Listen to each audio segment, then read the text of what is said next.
All right, so it's been a while since I made a video. I got a little busy. I do apologize, guys. I do what I can where I can, but I wanted to address a comment that keeps coming up a lot, which is what can we do about the whole possible getting detention centers in the Springs? Well, I wanted to address a couple things. One, as I said in one of the videos, it's not happening right now, and I do have a feeling it's going to be happening in 2026. I'm not saying it is, but if at any point it's going to happen, it's going to happen in 2026.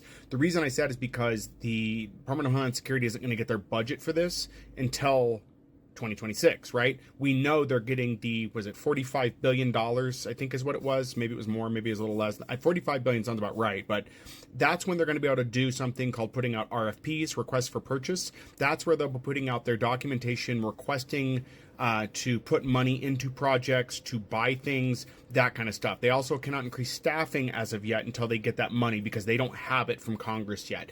The bill is passed, but the budget hasn't been moved forward and it won't hit till 2026. So we need to be aware.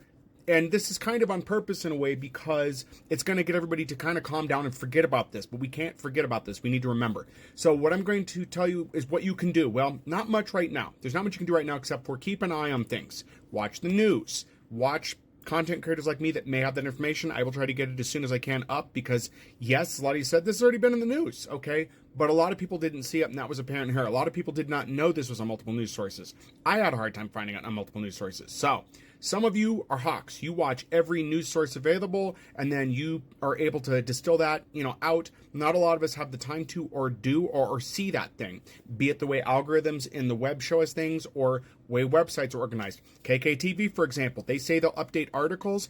I have only seen that a handful of times, and then I never see an update on a story again from them.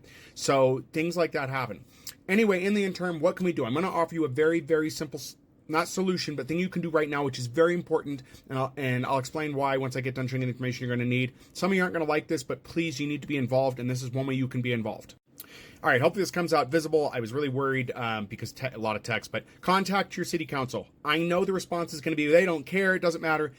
Get this out there. Contact them. Be seen, be known, in droves, in numbers. This is the contact information for every person for the Colorado Springs City Council.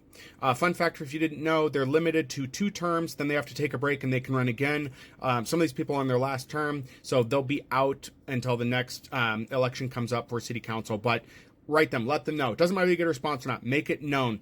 By law, I believe government offices have to keep a copy of what you send them. You can send paper copies to these, but I don't think that's going to do any good here. But if you feel like you want to, for the cost of a stamp, go ahead and send a copy of the letter in. Reach out to the mayor. Send the mayor an email. It may not do any good, but maybe he'll see that people actually don't want this and he needs to say something more. Also, with each of these we're sending, we're telling people they need to be saying more than just the basis of it's the federal government's issue and, there's nothing we can do about that. We want more is what we want. Moving on, contact the governor. Do send a paper copy of a letter in expressing how you do not want this and that you want the governor to do something about it. I know Polis is on his farewell tour and he's not really paying attention, but at least you can get something into there. And don't worry, if this governor's not going to listen, I may have a solution for you on that. Contact your reps.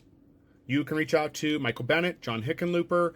You can also send to Jeff Crank, which I didn't include that here because, it's Jeff Crank. But contact him, let him know, hey, I don't want this. Also, as a bonus here, Michael Bennett's running for governor of Colorado in 2026. Let him know that you would like to see him be the governor that represents Colorado in the way you think Colorado needs to be represented and that you would like to see us support on this. He has done multiple things to reach out to people and help people. He's also represented us, I believe, quite well. Granted, no politician's perfect, but I think he's done a fairly decent job with that. I know some people are going to disagree and argue. If you have any of those, throw them in the comments.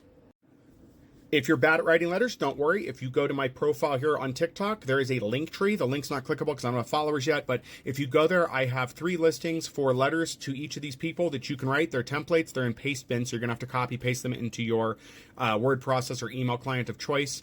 And so you can fill in the blanks with your name, your information, putting who you are, what you're upset with. It has that detailed out, and then you can either print that out once you get it into a word processor program and send a paper copy, or you can email that. I should note that on the senator's web pages, the contact pages I provided, they don't have an email address you can send to. It's a web form, but that's even easier because you can just update the text in the templates and then send it there.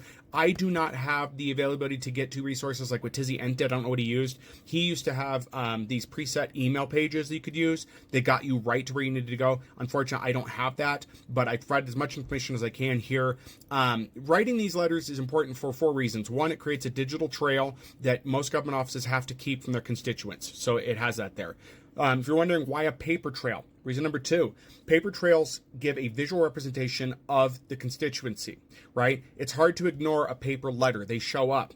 Also should mention, you can send, if I didn't before, you can send a paper copy of your concern to your state rep, your senator, whatnot, to any of the addresses, physical addresses they have. It'll get to them. They have multiple offices. Mail comes to each of those offices, so you can get it to them. If anybody knows of a preferred office for our representation, let me know. I could not find one. It's also, 3, it's a very important step. Let's say this does go back into Congress. They want to build these detention centers here, and your local rep is there. If they have these letters, congressional members have done this. They brought in the paper copy saying, hey, my constituency does not support this. Look at all these letters from my constituents. Also, reason number 5, your opposition isn't doing this. The right-wing side of things, the MAGA side of things, they are not doing these things.